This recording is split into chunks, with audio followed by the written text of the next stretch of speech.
السلام عليكم ورحمة الله وبركاته إن الحمد لله نحمده ونستعينه ونستغفره ونعوذ بالله من شرور أنفسنا ومن سيئات أعمالنا من يهده الله فلا مضل له ومن يضلل فلا هادي له وأشهد أن لا إله إلا الله وحده لا شريك له وأشهد أن محمدا عبده ورسوله صلى الله تعالى عليه وعلى آله وصحبه وسلم تسليما كثيرا আম্মাবাদ। সম্মানিত দিনী ভাতৃমণ্ডলী, আল্লাহ রাব্বুল আলামিনের প্রশংসা এবং প্রিয় নবী সাল্লাল্লাহু আলাইহি সাল্লামের উপর সালাত ও সালামের পর আজ শনিবার 19 জিলকাদা 1443 হিজরি মোতাবেক 18 জুন 2022 আমাদের ধারাবাহিক সাপ্তাহিক আলোচনা মানহাজে সালাফের কতিপয় মূলনীতি পর্ব নম্বর 5।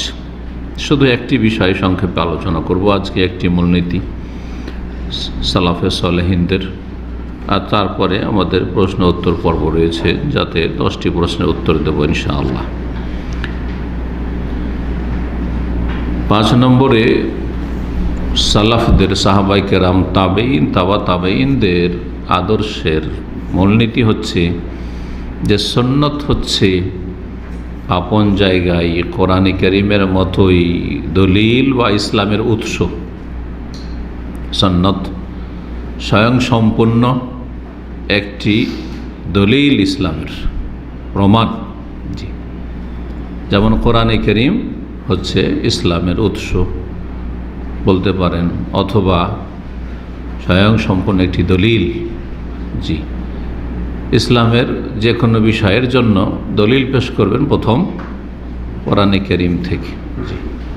তারপরে কোরআনে কারীমের পরে অথবা কোরআনে কারীমে যদি না থাকে তাহলে তখন দলিল পেশ করবেন কোত্থেকে? রাসূলুল্লাহ সাল্লাল্লাহু আলাইহি ওয়াসাল্লামের সুন্নাহ থেকে, মানে হাদিস থেকে। হাদিস থেকে দলিল পেশ করার জন্য এমনটা আবশ্যক নয় যে যে হাদিসটি পেশ করছেন যে বিষয়ের, সেই বিষয়টি কোরআনে থাকতে হবে, মানে কোরআনে কারীমে থাকতে হবে, তারপরে হাদিস পেশ করবেন। তাহলে হাদিস স্বয়ংসম্পন্ন ইসলামের একটি উৎস অথবা দলিল গ্রহণ করলেন না আপনি। হাদিস কোরআনের পক্ষে এসছে, অথবা কোরআনে যে কথাটি রয়েছে, পক্ষে তো অবশ্যই হইতে হবে, বিপক্ষে হবে না, দ্বন্দ্ব নেই, কিন্তু কোরআনে যে কথাটি আছে ওই কথাটি হাদিসে এসছে, সেজন্য মানি। তাহলে আপনি হাদিস মানলেন না, আপনি কোরআনে আছে সেই জন্য কথাটিকে মানছেন। শুধু তাই নয়, বরং এমন বহু বিষয় রয়েছে, বরং অধিকাংশ বিষয়ের বিশদ বিবরণ বা বর্ণনা, তফসিল, বিস্তারিত আলোচনা রাসূলুল্লাহ সাল্লাল্লাহু আলাইহি ওয়াসাল্লামের সুন্নায় রয়েছে, হাদিসে রয়েছে। বিস্তারিত আলোচনা কোরআনে কারীমে নেই, যে কোনো বিষয়ের বা অধিকাংশ বিষয়ের, সবগুলি বিষয়েরও না, অধিকাংশ বিষয়ের মূল বিষয়গুলি বা মৌলিক বিষয়গুলি সংক্ষেপে কোরআনে কারীমে বর্ণিত হয়েছে। বাকি যেই বিষয়গুলি সংক্ষেপে কোরআনে কারীমে বর্ণিত হয়েছে সেগুলি বিস্তারিত আলোচনা কোথায় আছে? রাসূলুল্লাহ সাল্লাল্লাহু আলাইহি ওয়াসাল্লামের সুন্নাত, হাদিসে আছে। এছাড়াও বহু বিষয় রয়েছে যে বিষয়গুলি টোটালি কোরআনে কারীমে বর্ণনা করা হয়নি, কিন্তু সেগুলি হচ্ছে শরীয়ত, এবং সেগুলি শরীয়ত প্রমাণের জন্য কোরআনে কারীম থেকে দলিল দিতে হবে, না হলে হবে না এমন কথা নয়, বরং হাদিস সুন্নাহ হচ্ছে স্বয়ংসম্পন্ন একটি দলিল বা ইসলামের উৎস, যেখান থেকে আপনি দলিল গ্রহণ করবেন। উৎস বলা হয় যেখান থেকে কোনো কিছু গ্রহণ করা হয়। তো ইসলামের কোনো কিছু হালাল হারাম গ্রহণ করবে, জায়েজ নাজায়েজ, ফরজ ওয়াজিব, সুন্নাত মুস্তাহাব, করণীয় বর্জনীয়, যা কিছু গ্রহণ করবে তার জন্য প্রথম উৎস হচ্ছে আল কোরআনুল কারীম, আর তারপরে হচ্ছে রাসূলুল্লাহ সাল্লাল্লাহু আলাইহি ওয়াসাল্লামের সুন্নাহ, হাদিস শরীফ। এই মর্মে কোরআনে কারীমে অনেক আয়াত পেশ করা যেতে পারে। এই সালাফে সালেহিনের যে মূলনীতি, সেটা শুধু মৌখিক না বা দাবি নয়, বরং এটি কোরআনে কারীমের কথা, এটি হচ্ছে রাসূলুল্লাহ সাল্লাল্লাহু আলাইহি ওয়াসাল্লামের বহু হাদিসের কথা, হাদিস দ্বারা প্রমাণিত। কোরআনে কারীমে আল্লাহ রাব্বুল আলামিন আল্লাহকে মানার জন্য শর্ত লাগিয়েছেন রাসূল সাল্লাল্লাহু আলাইহি ওয়াসাল্লামকে মানা, তাই না? রাসূলুল্লাহ সাল্লাল্লাহু আলাইহি ওয়াসাল্লামকে মানলে আল্লাহকে মানা হয়। তাহলে এর বিপরীত অর্থ হচ্ছে যে রাসূলুল্লাহ সাল্লাল্লাহু আলাইহি ওয়াসাল্লামকে না মানলে আল্লাহকে মানা হয় না। আর কেউ যদি হাদিস না মানে তো কোরআন মানা হয় না, এইটাই। কেউ যদি হাদিস না মানে তাহলে সে কখনো কোরআন মানতে পারে না, কোরআনের বাস্তবায়ন করতে পারে না। এক একটি করে যে কোনো বিষয় কোরআনে কারিম আছে তার উদাহরণ দেখতে পারে না, যে কোনো, সে ফরজ ওয়াজিবের বিষয় হোক আর নাজায়েজ হারামের বিষয়গুলি হোক, হালাল হারামের বিষয় হোক, যে কোনো বিষয় হোক না কেন। একটি উদাহরণ হচ্ছে সালাত। ইসলামের গুরুত্বপূর্ণ ইবাদত হচ্ছে সালাত, বরং তাওহীদের পর প্রথম সালাত। সালাত আল্লাহ কোরআনে কারিমে সংক্ষেপে সালাত কায়েম করতে বলেছেন। হ্যাঁ, সালাত সম্পর্কে অবহেলা, অলসতা অথবা উদাসীনতা নিন্দা করেছেন ইত্যাদি। সালাত পরিত্যাগকারীদের কঠিন শাস্তির কথা বা পরিণামের কথা বা তাদের হুকুমের কথা বর্ণনা করেছেন সংক্ষেপে। কিন্তু বিস্তারিত আলোচনা সালাতের। আকিমুস সালাত, সালাত কায়েম করো, শুধু একটি বিষয় নেই। কেমন করে সালাত কায়েম করবেন, কোনখান থেকে শুরু, কোনখানে গিয়ে শেষ, আর কোনটার পরে কোনটা, কোথাও কোরআনে কারিমে আছে? আছে? তাকবীরে তাহরিমার কথা আছে? হ্যাঁ, কোরআনে কারিমে যদি থাকে তো কিয়ামের কথা আছে, ওয়াকুমু লিল্লাহি কানিতিন। রুকুর কথা আছে, ওয়ারকাউ মা'র রাকিইন। হ্যাঁ, ফাসজুদু লিল্লাহি ওয়াবুদু, সিজদার কথা আছে, তাই না? আল্লাহর জিকির আজকার কথা আছে, আল্লাযী ইয়াযকুরুনাল্লাহ কিয়ামান ওয়া কুউদান ওয়া আলা জুনুবিহিম, এইভাবে আছে। কিন্তু সালাতের যে বিন্যাস, ধারাবাহিকতা, তরতিব, প্রথম দাঁড়ালেন কিবলামুখী হয়ে, হ্যাঁ, প্রথম দাঁড়ালেন কিবলামুখী হয়ে, তারপরে তাকবীরে তাহরিমা দিলেন, তাকবীরে তাহরিমা দিয়ে শুরু হবে, আর তারপরে কি কি পড়তে হবে, আগে কিয়াম, তারপর রুকু, তারপর রুকু থেকে উঠবেন, সোজা হবেন, তারপরে আবার সেজদা যাবেন, প্রতি রাকাতে একটি রুকু, দুটি সেজদা, একটি কিয়াম। এগুলো কোথায় কোরআনে কারিম আছে? আছে? কোথাও নেই। জি, এই জন্য আহলে কোরআন শুধু পথভ্রষ্ট নয়, আহলে কোরআন যারা বলে, আহলে কোরআন মানে যারা, এটা হচ্ছে পরিভাষা, আসলে আহলে কোরআন বলা তাদেরকে ঠিক না, হাদিস অস্বীকারী, অমান্যকারী আসলে। কিন্তু এই নামটি পড়ে গেছে ওই যুগে, যেহেতু এই ফিতনা ভারত পাকিস্তান থেকে উঠেছিল। আর ভারত পাকিস্তানে যখন শুধু কোরআন মানি হাদিস মানি না, এই পথভ্রষ্ট দল, হাদিস অমান্যকারী, অস্বীকারী যখন পয়দা হয়েছিল, তারা জান্নাল শিক্ষিত ছিল প্রথম, তাদের প্রথমরা, আর অনেকে তার বিভ্রান্তির শিকার হয়েছে। তো এই নামটি পড়ে গেছে।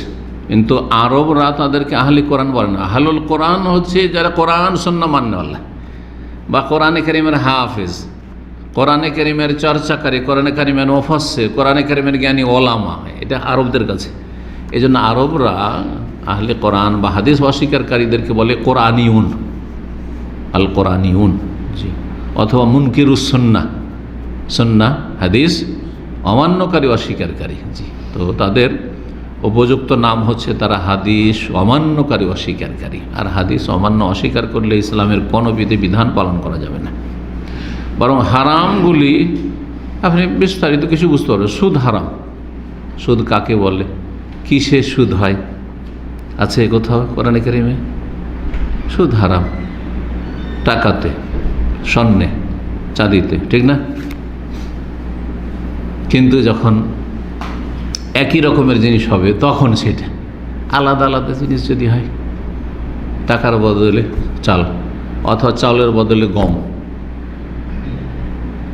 1 মণ চাউলে কেউ যদি 1.5 মণ কি বলে গম ধরেন, তো সুদ হবে কি হবে না? সুদ হবে, সুদ হবে।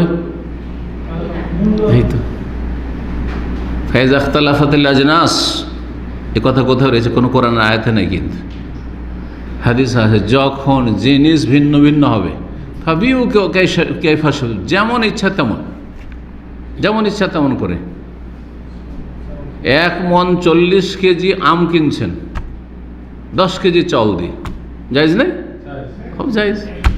কিন্তু এই কথাটি, এইটা জায়েজ, কিন্তু চাউলে চাউলে জায়েজ নাই। আম দিয়ে খেজুর কিনছেন, কম বেশি জায়েজ, কিন্তু খেজুরে খেজুরে কম বেশি জায়েজ নয়। এই কথাগুলি কোথায় আছে? হাদিস আছে।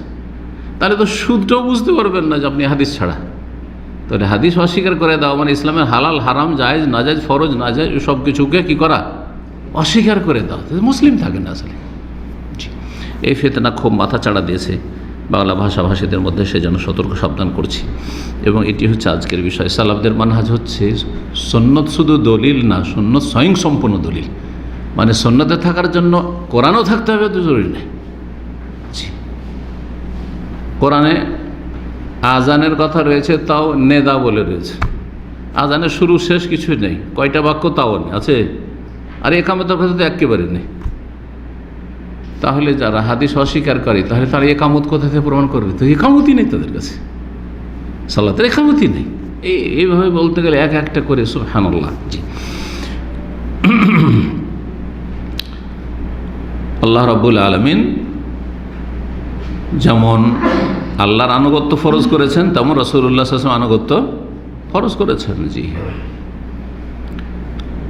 যেমন আল্লাহর ডাকে সাড়া দিতে বলেছেন, তেমন রাসূলুল্লাহ ডাকে সাড়া দিতে বলেছেন। ইয়া আইয়ুহাল্লাযীনা আমানু ইস্তাজিবু লিল্লাহি ওয়া লির রাসূল।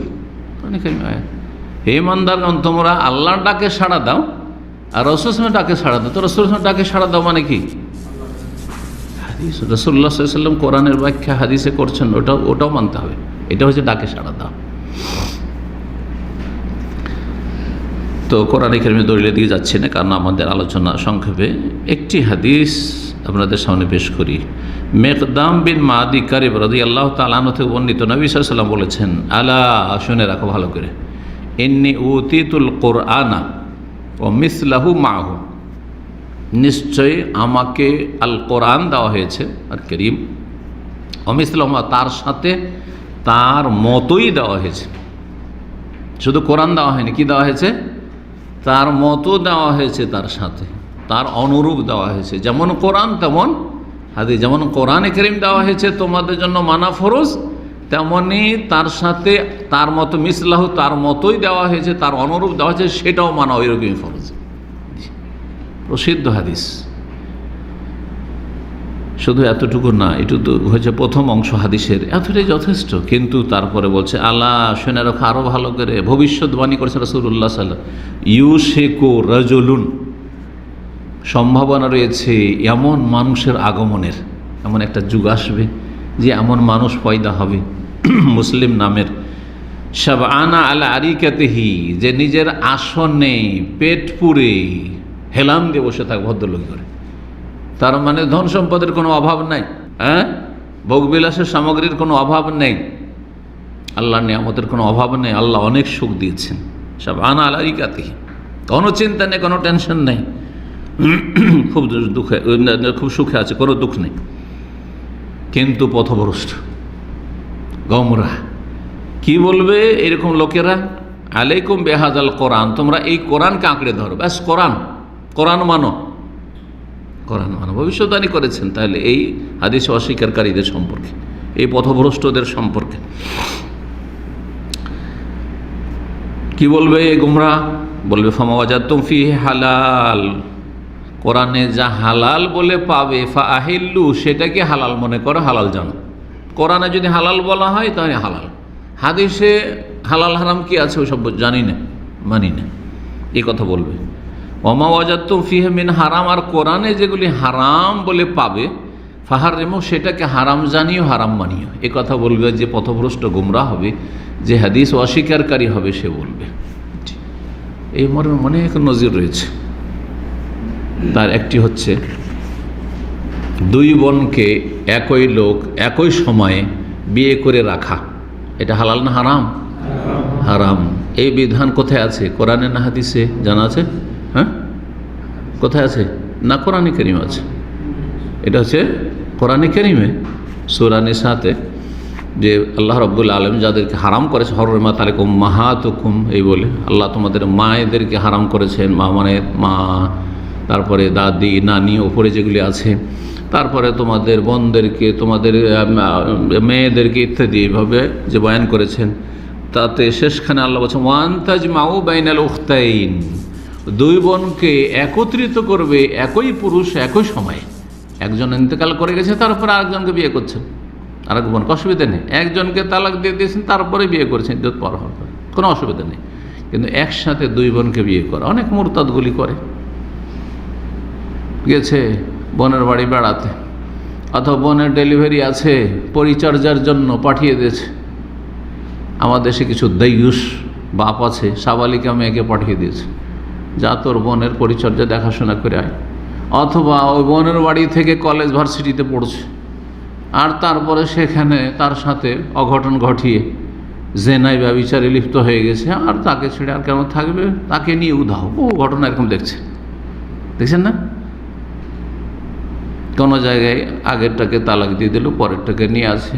কোনো জায়গায় কিছুদিন নোংরামি করে জেনা ব্যভিচার করে তারপরে ছাড়তে বাধ্য হলো। আর কোনো অনেকের রিপোর্ট পাওয়া যায় মুসলিম সমাজের দুই বোনকে নিয়ে যুগ যুগ ধরে সংসার করছে। আউযুবিল্লাহ, মুরতাদ, মুসলিমই না, কারণ কোরআন অস্বীকারী।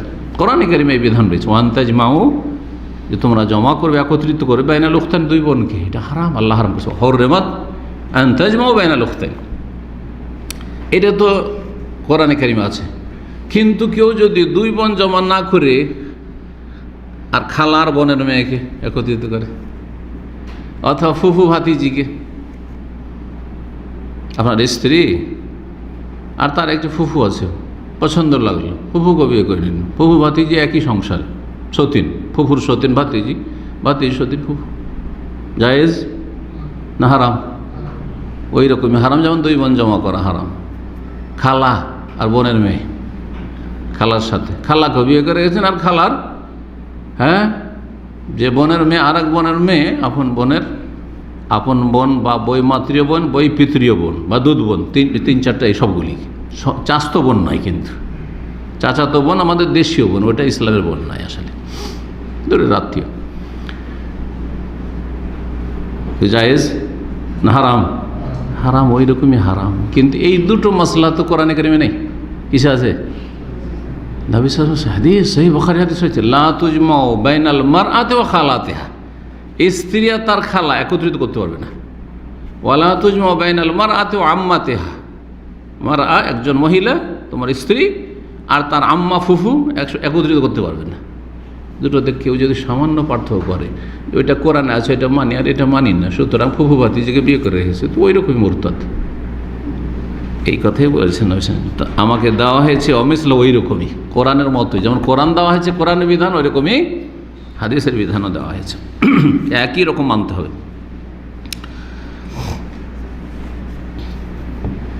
কেউ যদি বলে যে শুকুরের গোশত হারাম, এটা মানি, কারণ এটা কোরআনে আছে। কিন্তু কুকুরের গোশত হারাম, এটা কোরআনে দেখান তো কোথাও? সরি, তো কোরআন নেই। তো দুটোতে আমার কাছে পার্থক্য আছে, মানবেন?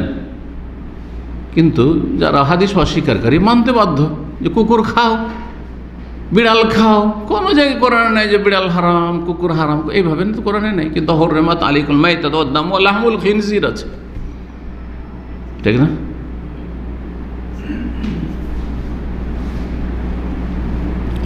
হিংস্র পশু আরও, বাঘ, ভল্লুক, চিতা, খাওয়া যাবে তাহলে, তাই না? কেন কোরআনে কারিমে নেই কথা। কিন্তু হাদিস আছে, কুল্লু যিনাবিন মিনাস সেবাই, দাঁতে শিকার করে খাড়া খাড়া দাঁত, ওই হিংস্র পশু যখন শিকারী পশুকে ধরে দাঁত বসিয়ে দেয়। এইরকম ক্যাটাগরি যত পশু আছে, যিনাবিন মিনাস সেবা, ফেড়ে খায়, শিকারীকে ধরলে ফেড়ে ফেলবে, আর ওই খাড়া দাঁত দিয়ে শিকার করবে। এরকম পশু হচ্ছে হারাম, ফাহারামুন, হারাম তোমাদের উপর। তো তারপর রাসূলুল্লাহ বলছেন, ওয়াইন্না মাহারাম রাসূলুল্লাহ, মনে রেখো ভালো করে যে যা রাসূলুল্লাহ হারাম করেছেন, কামা হারাম আল্লাহ, সেটা ওই রকমই যেমন আল্লাহ হারাম করেছেন। আল্লাহ শুনে রাখো, লা ইয়াহিল্লু লাকুমুল হিমারুল আহলি, তোমাদের জন্য ঘরের গাধা, ঘরের গাধা মানে যে গাধা গর্ধব, যেটাকে গাধা বলছি, আর এর বিপরীত জঙ্গলি গাধা নীলগাই। জি, জঙ্গলি গাধা মানে নীলগাই খাওয়া যায়। তো আরবরা দুটোকে হেমার বলতো, সে একটা হেমার আহলি, মানে যেটাকে আমরা গাধা, আমাদের ভাষায় যেটা প্রচলিত গাধা। গাধার গোশত হালাল না হারাম? হারাম, কোন ইখতিলাফ নেই এতে, কিন্তু কোরআনে আছে। তাহলে তো হাদিস অস্বীকারীরা, কোরআন যারা আহলে কোরআন, ইন্ডিয়া, বাংলাদেশ, পাকিস্তান, গোমরা পথ বসে হাদিস মানি না, বলছে গাধা খাও, কারণ কোরআনে কোথাও নেই। তাই বলছেন নবী সাল্লাল্লাহু আলাইহি ওয়াসাল্লাম উদাহরণস্বরূপ, লা ইয়াহিলুল হিমারুল আহলি, গাধার গোশত খাওয়া হালাল নয়, কিন্তু কোরআনে নেই।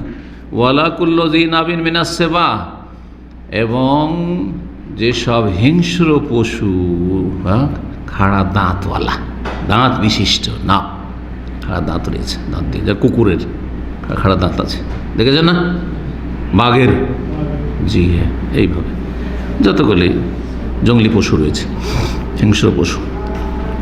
তারপর ওয়ালা লোকতা তো মুআহাদ, আর কোনো অমুসলিম যার সাথে চুক্তি রয়েছে, হারবি নয়, যুদ্ধ আমাদের বিরুদ্ধে করে না, তার যদি কোনো হারিয়ে যাওয়া বস্তু থাকে, কোথাও পড়ে থেকে গেছে, তাহলে সেটা মনে করবে না যে এটা কাফের মাল, খাওয়া যায় না, যায় না, ফিরিয়ে দিতে হবে। যদি জানতে পারে যেটা অমুসলিমের, ফিরিয়ে দিতে হবে, কারণ তার সাথে কি রয়েছে, নিরাপত্তার চুক্তি রয়েছে।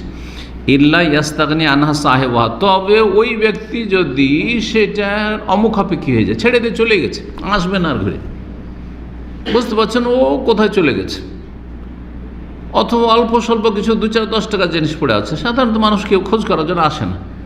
আজকাল 5-10টা রিয়াল যদি কারো রাস্তায় পড়ে যায়, কেউ সেটার জন্য আবার ঘুরে আসবে, যে খুঁজি 5টা রিয়াল কোথাও পড়ে গেছে তো। কিন্তু কারো 100, 200, 500 যদি পড়ে, আসবে না, আসবে না, অবশ্যই। একটা মোবাইল যদি পড়ে যায় কোথাও, খুঁজতে আসবে না, তলাশ করতে আসবে না, অবশ্যই খুঁজতে আসবে, জি। কিন্তু কারো একটা পানি এক জায়গায় বসেছিল, পানিটা রেখে, আমরা অনেক সময় এরকম করেছি, কত যে এয়ারপোর্টে আর কত জায়গায় যদিও আমার হয়েছে, পানিটা রেখেছি যে পানিটা নিব, আর তাড়াতাড়ি করে লাইন লেগে প্লেনে উঠে গেছি, একটা পানি ছিল তাও। আর এমন এমন ফ্লাইটে যেতে পানিও দেয় না, এমনও ফ্লাইট আছে কিছু।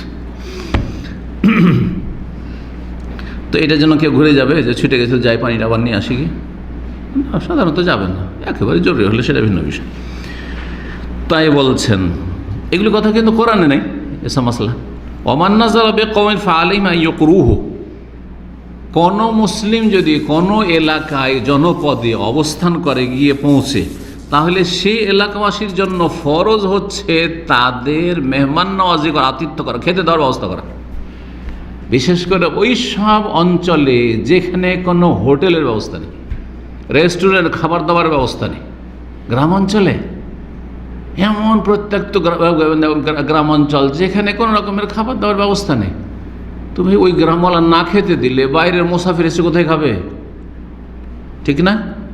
শহরের জীবনের ক্ষেত্রে এটা প্রযোজ্য না। শহরে রেস্টুরেন্ট আছে, খাওয়া দাওয়ার দোকানপাট আছে, কিনে খেতে পারবে। যদিও আজকালকার গ্রামগুলো খানিকটা ওইরকম হইতে লেগেছে, কিন্তু দেখতে হবে যে এমন এলাকা কি যেখানে বাইরের অপরিচিত মানুষ এসেছে, আত্মীয় না, মেহমান মানে আত্মীয়, এটা আমাদের বাঙালি কথা। ইসলামের কথা হচ্ছে যে বাইরের লোক আপনার এলাকায় এসছে, আপনাদের অতিথি মেহমান, কোনো আত্মীয়তা নেই তাদের সাথে, না রক্তের সম্পর্ক, না বৈবাহিক সম্পর্ক, না কোনো রকমের বন্ধুত্ব, আগে থেকে পূর্ব বন্ধুত্ব আছে, মেহমান, জি। তাদেরকে খেতে দিতে হবে, জিয়াফত করতে হবে। ইউকরুহ মানে ইউযাইয়িফু, ফাইন লাম ইউকরুহ, যদি না দেয়, আতিথ্য না করে, মেহমান নওয়াজি না করে, ফালাহু আন ইয়াকিবাহুম, বা ইয়াকিবাহুম, তাদেরকে শাস্তি দিতে পারবে। বেমিসলে কেরাহু, শাস্তি দিতে পারবে মানে জবরদস্তি তাদের কাছ থেকে কেড়ে খেতে পারবে। মারামারি না শুরু হয়ে যেত, গণপিটারি শুরু হয়ে যাবে, তাই না? কিন্তু এটা ইসলামের হক।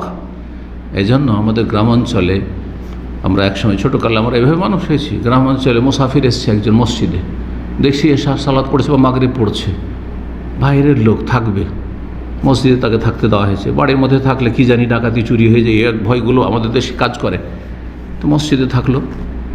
তারপরে খাওয়া দাওয়া, ওই গ্রামের কিছু ভালো মানুষ অবশ্যই আছে, 1-2 জন 4 জন আছে যারা খাওয়া দাওয়া নিজের বাড়িতে গিয়ে খাওয়িয়ে নিয়ে এলো, না হলে খাবার মসজিদে দিয়ে পাঠিয়ে দিল। ছোটোতে করেছি, আমার আব্বা আমাকে বলেছেন, যাও খাবার দিয়ে আসো, না হয় নিয়ে আসো, খাওয়িয়ে দাও, হ্যাঁ বৈঠকখানায় বসিয়ে করেছি। কারণ কোনো খাবার ব্যবস্থা নেই সেসব গ্রামাঞ্চলে, যখন আমরা ছোটোকালে ছিলাম, গ্রামাঞ্চলে ছিলাম। তো এগুলো হচ্ছে শরীয়তের বিধান, যা কোরআনে নাই। কোথায় আছে? হাদিস আছে, মুসনাদ আহমদ, আবু দাউদ, তিরমিজি, মুস্তাদরাক হাকিম, হাদিসের সনদ সহিহ, আল্লামা আলবানী সহিহ বলেছেন। এই হাদিস নবী সাল্লাল্লাহু আলাইহি ওয়াসাল্লাম মুজিজা, ভবিষ্যৎবাণী করেছেন এমন একটা যুগ আসবে যে খুব আয়েশা আরামের জীবনযাপন করবে, আর বলে কোরআনে যা আছে মানি, আর কোরআন ছাড়া আমি হাদিস মানি না। এই যে আহলে কোরআন, হাদিস অস্বীকারী, 1400-1300 বছর পরে, প্রায় 100 বছর আগে এই জন্ম নিয়েছে পাকিস্তান থেকে, ফিতনা ভারত থেকে। তো 1300 বছর পরে ভবিষ্যৎবাণী বাস্তবায়ন হচ্ছে। 1300 বছর আগে হাদিস বলে দিয়ে চলে গেছে। একটা যুগ আসবে যে কিছু লোকেরা হাদিস অস্বীকার করে দেবে।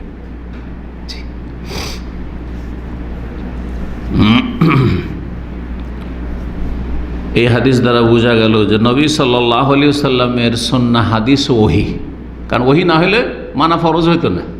যেমন কোরআন ওহী তেমন হাদিসও ওহী। জি হ্যাঁ। এবং এই হাদিস থেকে আরও জানতে পারলাম যে হাদিস বা সুন্নাহ হচ্ছে স্বয়ং সম্পূর্ণ দলিল। কারণ অনেক বিষয় রয়েছে যেগুলো কোরআনে ইশারা ইঙ্গিত বয়ান করা হয়নি, কিন্তু হাদিসে আছে, তাহলে স্বয়ং সম্পূর্ণ দলিলের দিক থেকে। জি, এই হাদিসে সতর্ক সাবধান করা হয়েছে এই হাদিস অস্বীকারী আহলে কোরআনের ফিতনা থেকে, যে সাবধান, ওদের থেকে এইরকম লোক আসবে তোমাদের সামনে, কিন্তু বলবে যে হাদিস মানি না, কোরআন মানি, কোরআনে দেখাও।